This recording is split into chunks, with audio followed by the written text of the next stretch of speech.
Welcome into another Key of David podcast. I'm here with Trevor Keys and David the Lion Douglas, and we have a brand new guest for you that you have never met before. Guest, would you like to introduce yourself? Yeah, it's Midegah. Hey, Oh, it's Midegah. I came close. I almost wore this one just for all those out there to just say, "Oh, I told you so." Yeah. so, Just play with so, it. so today we're going to talk about the seven fires prophecy, the three brothers, and the Anishinaabe. And we're going to try to cover and tackle all of those topics so we can understand and kind of link, especially as Latter-day Saints. Man, when you look at the seven fires prophecy, you start to ask yourself some questions. When you think about the three brothers, you start to say, could those be the three Nephites? And so you start to see some correlations that as Midegah says all the time, we're not that much different than each other. And so Chief David Midegah, let's go ahead. We're going to do this a little different. Trevor's going to go ahead and read there's the seven fires prophecy. He's going to read the prophecy, and then we're just going to have you commentate on what that prophecy means from your understanding. We're going to probably splice in some things from the big elder, and we'll kind of go from there. So Trevor, take it away. All right, cool. So the seven fires prophecy is a significant part of Anishinaabe culture, which is cool because we're going to talk about what is Anishinaabe. And a lot of us are hearing all these terms, and it's like we're getting members and followers being like, "What is a dudum? What is a this?" Let's just go in and have him explain what is Anishinaabe. Teach us a little bit on that right out of the gate. So it's important to know who you are so that you know how to live here in this earth.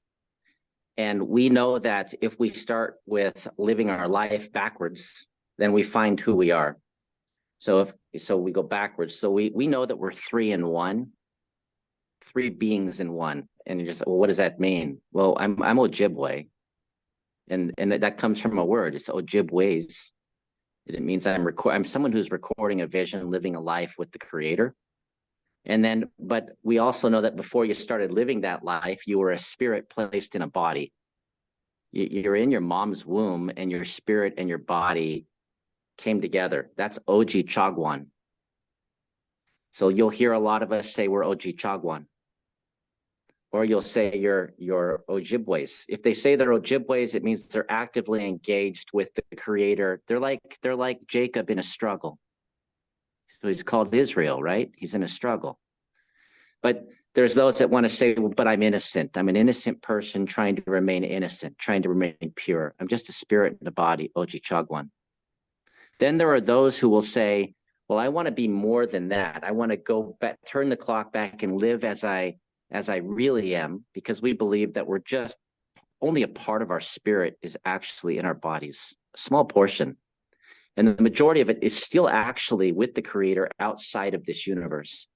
This is not a unique thing. This is the exact same thing that Jesus knew because he was a Jew. And this is the core of Jewish spirituality. And if people don't believe me, go read the Tanya, which was written parallel with the Torah, to explain it. And they believe the same as us, that we are spirits tethered to the Creator. We're connected. And our spirit is mostly not in our body. Well, that word is Anishinaabe. It's I am a spirit that's lowered. I'm a good spirit that's connected. So we're the people of the world that say, when we say Anishinaabe, that take the experiences away, take the body away. I'm a spirit, and I'm put here. Now, if you're Latter-day Saint, that's the exact same thing you're saying, but you get caught up because the language, there's this weird thing from Europe where they think that everybody has to say the same sound. And they forget that there was a mountain built that fell down and all the languages were changed. And all the languages are equal in relationship to the Creator that gave them. So if you meet someone and they say something different, if I ask you, what are you? You'd say, well, I was a spirit. And then I came to this earth into a body, and now I'm living with families. It's the same thing. We're love it. not different. When one of the first interviews we did with you, you gave this teaching and you're like, we're a spirit tethered to a body. That excited me so much. I taught my kids on Father's Day. They came over. I'm like, look how cool this is. There's a whole nother people who believe this same thing. And I just think So that's imagine we're believing this before 1823, before 1830. This is a part of who we are. And then people are like, I'm just so shocked to find out that you think that there's similarities with the Mormons. It's like, no, you just don't take any time to turn off your television and go and study other people. And if I'm sharing in a language you can understand, a sound that's sacred to my people, to find a drop of water we share in common, don't get caught up on that it sounds different, because I had this happen. And even today, about how I'm speaking the devil's tongue. God made the languages. God sustains the languages generation to generation. And if you think that you can homogenize all languages, you are in opposition to God that split the language in the first place. Okay, so off topic. I was just well, let me just quickly say what I love about what you're saying there too about us being tethered. I've speculated on this and wondered about how is it that God can hear our prayers? How can he hear our thoughts? And I realized that there has to be a tethering. I could be without phone service. I can be in a rural area, but no matter where I'm at, the Lord will hear my prayers. And he'll hear my pleas. Right now, over my phone is an invisible connection. I'm tethered to something to be able to communicate with you. 100 years ago, if we explained this, they would have tied us to a stake and lit us on fire. They did with Marconi, just so you know. He was trying to explain that he had created a device that could communicate without wires, and they literally hung Marconi. Now, the thing that I'm trying to remind our people, like really remind them, and you as well, that when we say these things, they're not, when we say we're Anishinaabe, and you think, well, okay, when we say we're Ojibwe, it's a rarer used, where we say Ojibwe, and you think, oh, different people. They're also not bound within the boundaries of nature. It's not like there's a river, and north of the river, you're Anishinaabe, and south, you're something else, or these invisible lines that the European place that on one side you are, and on the other side you're not. No, all human beings are Anishinaabe. Every single one. And you would say the same. You're already doing it. If you're LDS, you are already going into every country and every tongue and telling them you are my spirit brother and sister. You're already doing it. So get over yourself. Now, the thing that I had to learn, because I had a lot of sorrow, I have not had a perfect life. And I talked with someone for a couple hours, sharing the full depth of my life. And when I lost my son, a son I didn't even know existed till he was 9. That I for the next 12 years got to know who he was and what was important to him. And the most important thing to him was that I was there and present with my 2 boys, because it meant something to him. That I had an elder, as I was in sorrow, remind me that you're already with him. And this was confirmed even by the Jewish sages. It said the same thing. Your higher spirit that's not in this, your total spirit's not in this body. That your higher spirit is already with everybody that's ever lived and everybody that will live. You're already with them. You're the one that's connected here as the bridge for them to come. So they're cheering you on in your higher spirit. Your loved ones are there with you, embracing your spirit and holding you, saying you can do it. And they're not so mad when you make a mistake like we do to each other, like one failure, and it's like you're gone, write you off forever.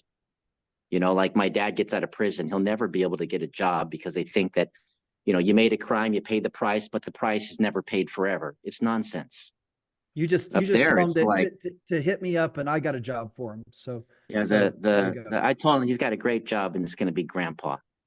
Yeah. And but the most important thing is the next breath. You're completely forgiven if you're trying better, because you're a good spirit. Just be good. But we're all Anishinaabe. Yeah, I love the concept. Even in my own book, I talk about the higher self and the other self and connecting to that source, and it has all the wisdom, all the knowledge. And so, yeah, we're saying the same thing, just in using different words. Okay, let's jump into the seven fires prophecy now. Okay, so one question that I do want to hit before we go in there, because I've been wondering this a lot, and Shane and I today went on Google Maps and we're like, where is Turtle Island? Can you talk a little bit about Turtle Island, why that's a sacred place, where it's at? Just kind of give some details. Yeah, so just because people call things, people they just have to know history. I don't understand why we know history more than even the people who named it know it. But North America, you call it North America because there's a Southern Americas too. And where did it come from? I just want you to know before I can tell you about what we called it, because no one cared to ask. It'd be like if you go to Europe and you showed up and you're off the coast of France and you landed there and you just started calling it whatever you wanted to call it, but there's people there and you never ask them what they call it, right? After a while, they're going to be like, can you choke yourself?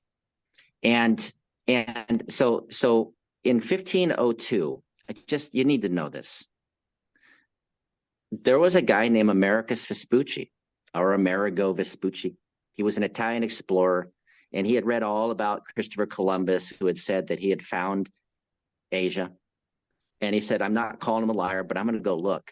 And he took his boat and he sailed along the eastern coast and down along the southern coast, and he made like cartography notes. These were actually taken back to Germany, and they were given to a German map maker named Martin Waldseemüller. And in 1512, 10 years later, Martin Waldseemüller made a map of the notes of this explorer who proved that Columbus was a liar. And to honor Americus Vespucci, just for, taking the cartography notes, he took this map, and on the southern portion, he wrote Americus. It's the Americus map. It's the map of the cartography notes of this explorer who just skirted along the coastline, trying not to get scurvy, right? And so, long later, Europe starts referring to this as North and South America, and even Central America. But for us, the northern portion, we had already walked around. And when we walked around it, we drew it on a piece of paper, not how they show you on the stretched flat map, which is not accurate, but how it actually is on a curved globe. On a curved globe, people forget that, you have Florida and you have Baja California, and they're like hind legs. You have Central America, which appears to be like a tail. And then you go up the sides, and all of a sudden you have a big portion on this side that is Alaska, and a big portion on this side that is Quebec. And they kind of look the same. And they almost looks like I have four legs now. And then as you go further north, it does like a point. It doesn't go to the right like they make it at Northwest Territories. It actually goes up. And when they drew it, it looked like a turtle. And not only that, but over time, they used actually the turtle shell, not just to keep track of your calendar, because it had 13 little shells in the middle and 28 shells on the outside, and they could follow the moon and then go to the next month, follow the moon and go to the next month. But they also found that it could also be used as a map, because along the coastlines, you had a lot of fractionated families. And as you moved to the center, you had a large groupings, 13 large groupings in the middle. And so it was sort of that as well. So we said, oh, we're on something that raised out of the water like a turtle shell lifting up, and after the flood, and we can know which way to go just by following the image of a turtle. So that's why we call it Turtle Island. It's completely surrounded by water. The South American portion was different because there was a gap between the two. There was a gap. Now they've exploited that gap and called it a canal and acted like it never existed. But there was a river that actually broke it in half, and we knew that was a different place down south. That's a different place. Okay, so there's in Canada, there's an actual island called Turtle Island. Is that something different? There's lots of them. No, there's lots of them. When we got the Seven Fires prophecy, which came like after the people came 2,500 years ago, and after the Great Peacemaker came, and and like 7 generations later, you know, and we had like kind of fallen off the wagon, then, you know, we had some people show up and remind us that you got to go back to where your ancestors were at. You know, we had gone across the land, and then we had kind of migrated back. And we there's islands along when you go in the St. Lawrence River and you head into the Great Lakes, there's islands, small islands that reminded us that we're on an island in water. Everything that's big, we made small to try to explain where we were at. And so from Mackinac right off, you know, right in Lake Huron over into, you know, the Madeline Island over in Lake Superior, all of those they call a little turtle island. It's raised up from the water. It's a teaching place. They call them all turtle islands. Okay. But it's just in similitude to something larger. And we did the same generationally as well. We could explain, you know, 7 generations utilizing the turtle shell. You know, we could utilize that a generation is 30 years. Why? Because, you know, natural law, not today where they gave people extra time to grow up, but they knew the kid hit puberty. And at that time, they could reproduce. And they normally did all the way up until the 1800s. And then by the time they're 30, the kid they had is in the teenage years and starting to reproduce, another generation. So they could explain even big, like vast times, like 70 generations, you know, and just using a month, you know, a couple month period. So it's just a smaller macrocosm. It's a part of the actual story of the 7 Fires migration, but Okay, cool. So all the stopping points seem to call themselves Turtle Island, but it's similitude. It's an example. So when we had our what we called Message to the Mormons video, you talked about a cultural center. Is there a location that you have in mind? Yeah. The 3 brothers actually went there. So they had something strange happen when the Great Peacemaker came, and he was really interesting because Great Peacemaker, you'd call it Jesus Christ. He was really interesting. He told them a bunch of extra information that they kind of thought, but they didn't know. They kind of thought, and he told them that after the world had been created, that his father had rested on the real Turtle Island. It's called Mackinac Island or Mackinac Island. It's off of Sault Ste. Marie and Garden River Ojibwe Nation, a really sacred place, like the Garden River. It's a river in a garden. Wow. It's the place that they went and stood and talked to the Creator. But this island is there's a rock there called, they call it now Sugarloaf Rock. But there's this sacred rock that he actually told these 3 brothers that this, like, the Great Peacemaker, who they called Giji Wadi Ziwinini, which is he heals hearts. And because he let each group call him by their tongue, because he made their tongues. He didn't say, you have to call me Jesus. He was talking to them in their language. Okay. And so he took them there and he said, this is where he rested, right here on this very fascinating hill in the middle of this island. And for that reason, those 3 brothers, when they said, we're going to make sure our children never forget, they made that their meeting place where they always went back and met because the Creator rested there. And just across the water, they could see the garden where the first people went in to talk to they went into the sanctuary. They went into the garden to speak with the Creator, walking through nature, following a big deer because nature was dense, and they followed the road that was made by the big deer that had been there for a long time before mankind was. We're the last ones made. So awesome. Yeah, it's Mackinac Island. Okay, it's cool. Sacred. Love it. Okay, so 7 Fires prophecy is a significant part of Anishinaabe culture, particularly among the Ojibwe, Odawa, and Potawatomi. Sorry if I all the same people. So I'll stop there. They all call themselves Ojibwe, and they all call themselves Anishinaabe. The term Potawatomi and Dawa'a, not Odawa, it's Dawa'a.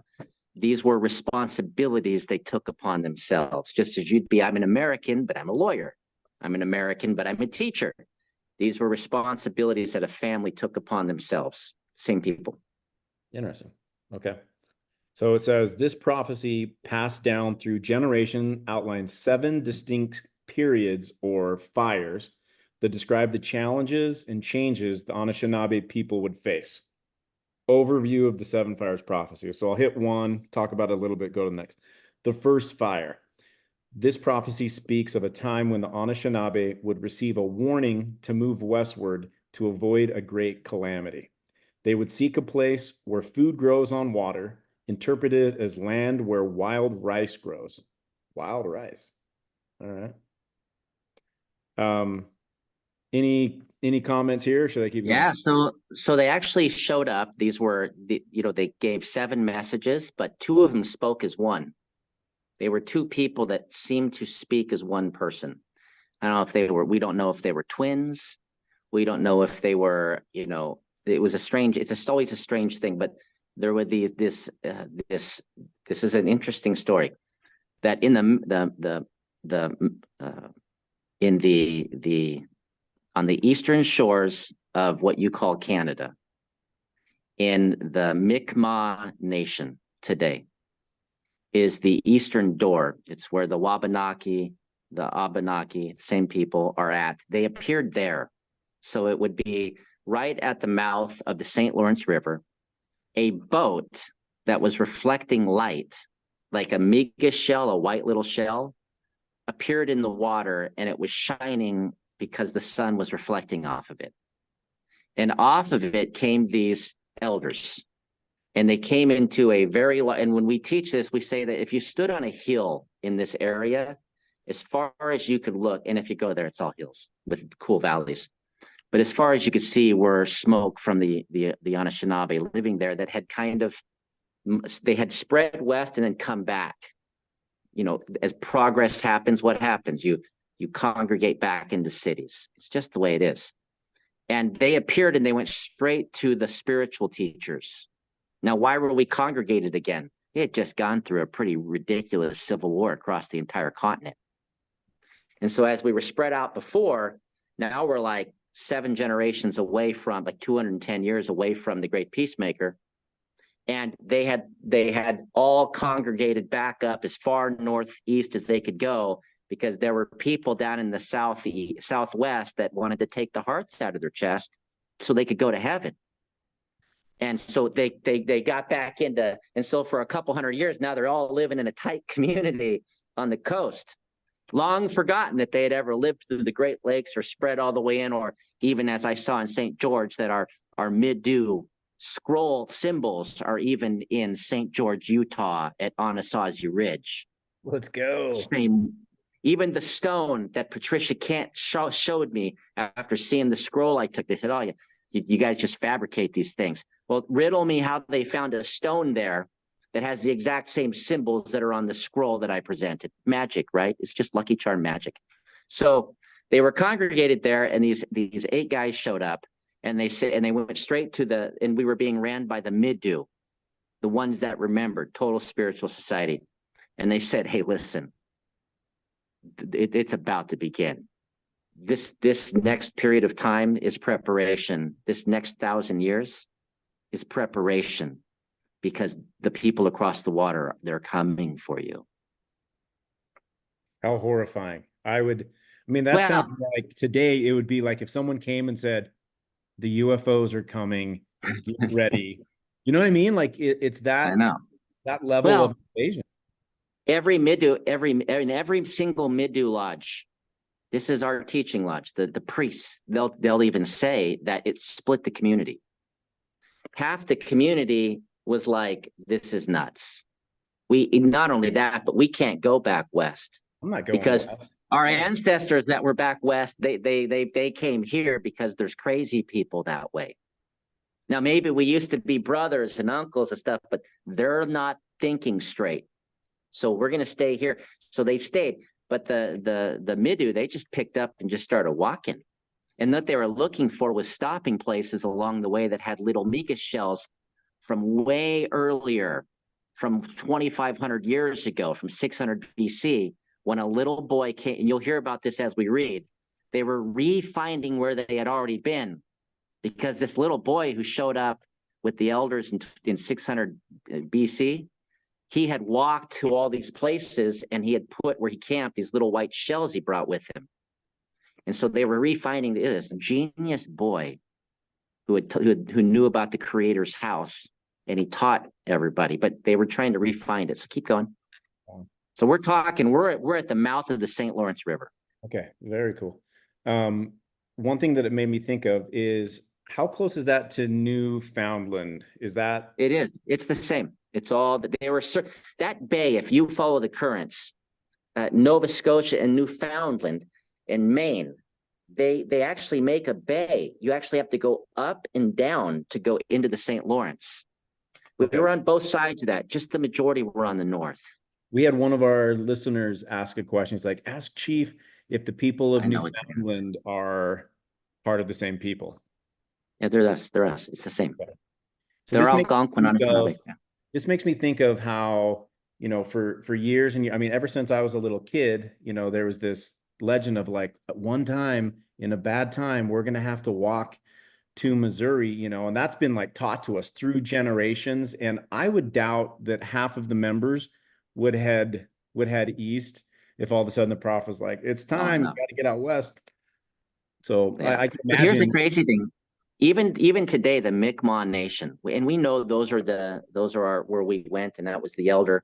That even today, because of these visitors, this is why if you go look, their flag had nothing to do. It has a cross on it. It had nothing. That has nothing to do with the Christians.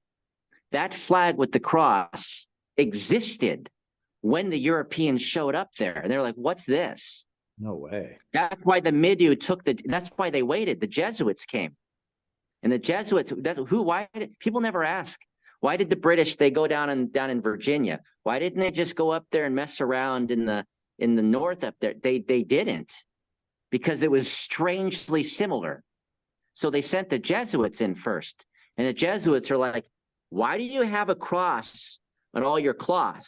Right. And they said, well, you got to go to the garden.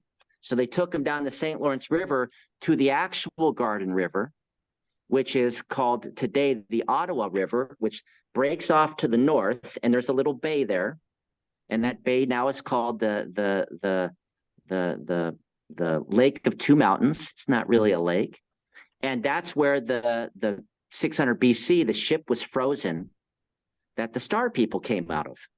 That river led all the way to Lake Huron.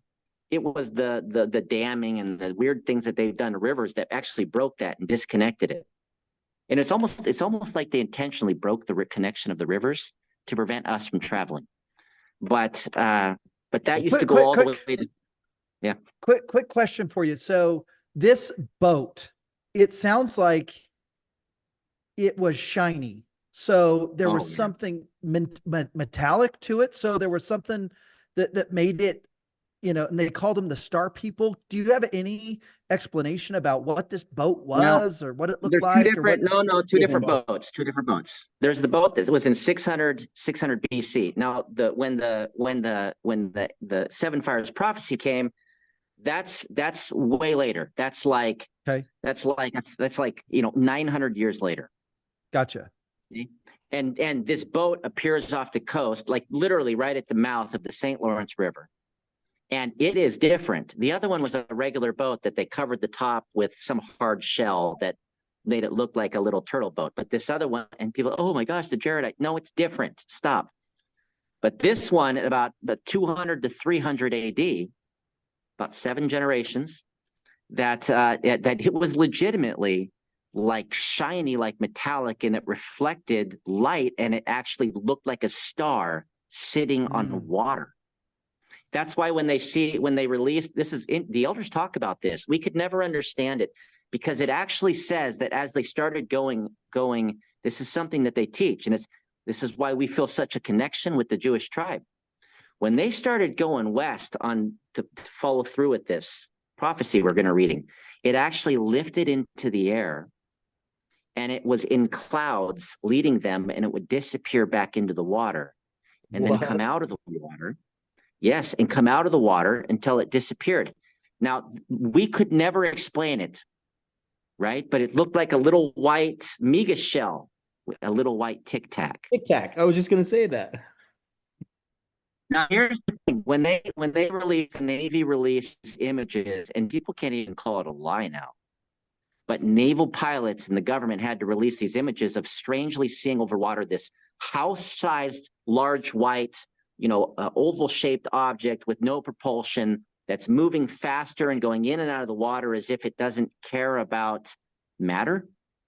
That our elders were like, it was like that.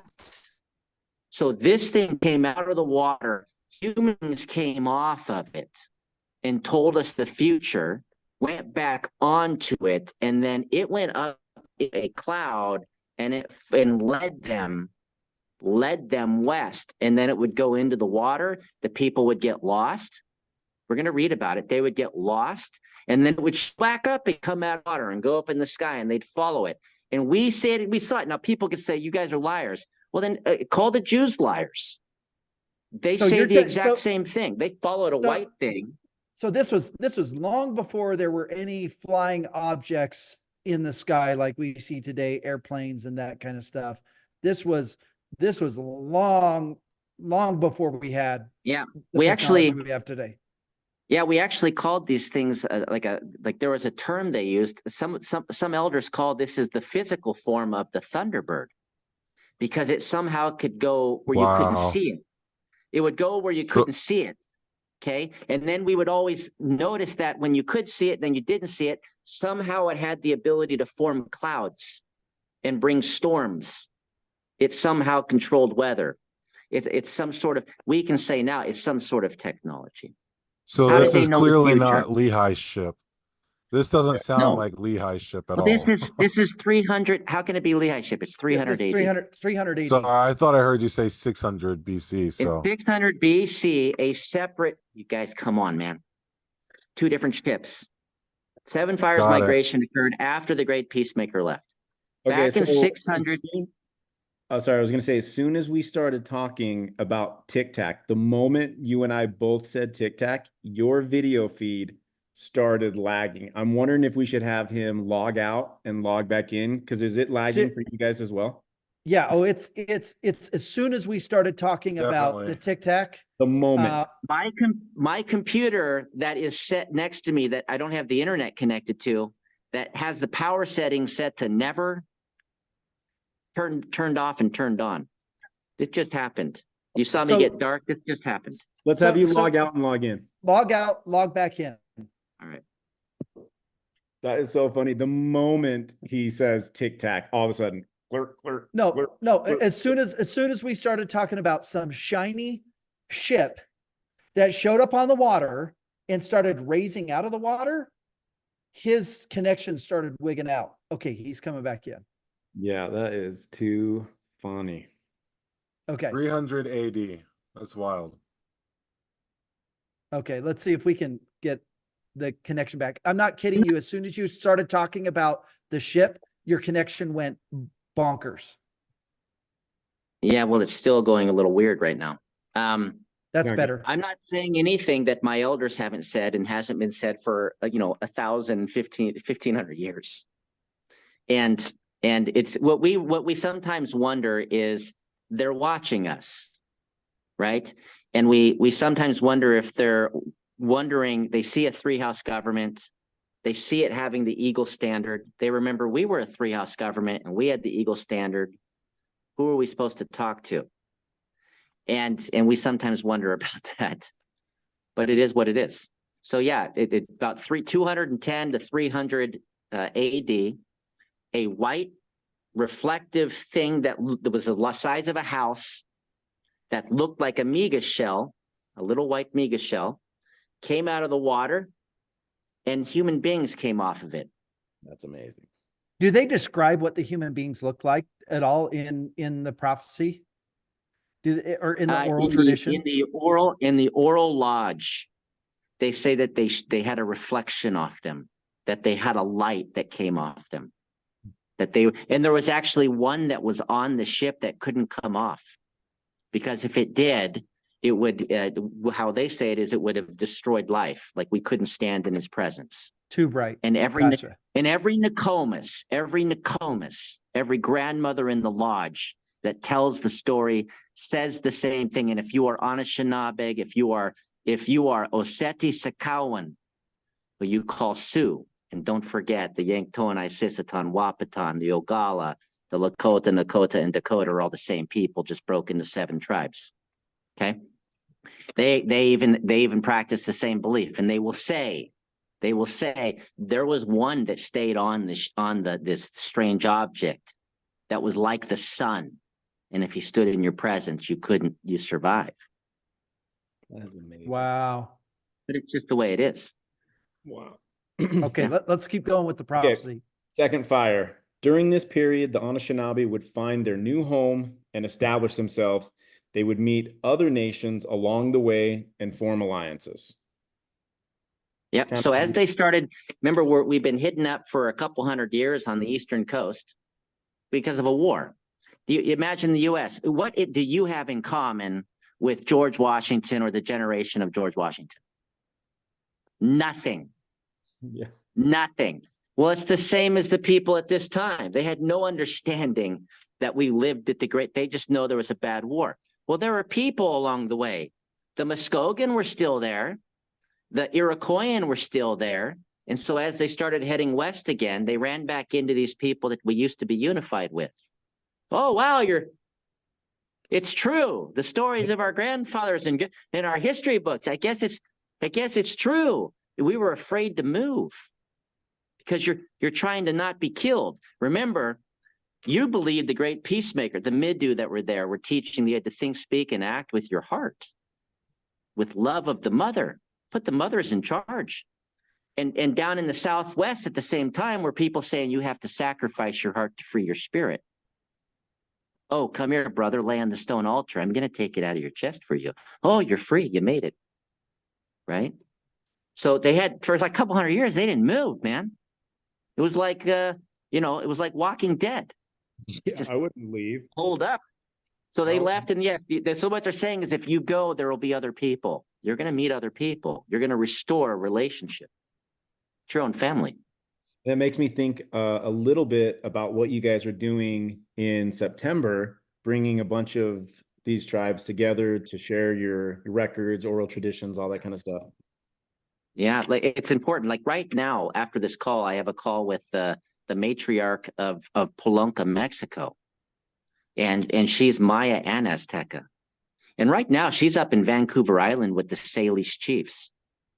I get some comments earlier today that kind of upset me talking about you guys are nothing, la, la, la. Well, that matriarch there is up with the Salish along the western coast of Canada, getting ready for what's occurring over in the Mi'kmaq where this thing came. Right? Yeah. So, yeah, it's happening. Awesome. Okay, the third fire. The Anishinaabe would encounter a light-skinned race. The prophecy warned that this encounter could bring great change and challenge their way of life. That's right. So they said right now, there's about 1,000-year period, okay, that something's going to happen. The first thing you need to do in the first age, it's going to be a period of time, is you got to go west. Get out of town. You got to go west until you find a place where food grows on water. They actually told us you're going back to where you were before the war broke out. Okay? You're going back to the Great Lakes. You're going to feel the Great Lakes again. Along the way, you'll have a second age where you're going to run into other people. Okay? And when you run into these other people, you're going to reform alliances that prior existed. Then they said, by the time you get settled and stable, the people, why you're going that way, to safeguard what you have, there's people across the water, and they're going to show up, and they're going to have pale skin. It's going to be pale. They're going to show up, and the thing is that there's always God works in probabilities. He always hopes for the best, but he knows that hope is not a strategy. So he'll tell you what they could be in the worst. And so he's saying, hey, listen, you need to watch them when they show up. Because they're coming in the name of God. They're coming in the name of the Great Peacemaker. So it's probable they could show up with his heart, or they could show up using him to take everything from you, because greed and brotherhood is the same face. keep reading. Wow. I would hate to hear that. I'd be like, do not tell me people are coming. Okay, the fourth fire, a time of struggle and conflict marked by attempts to assimilate the Anishinaabe people and erode their culture and identity. Yeah, so this is when they've established their governments on our land.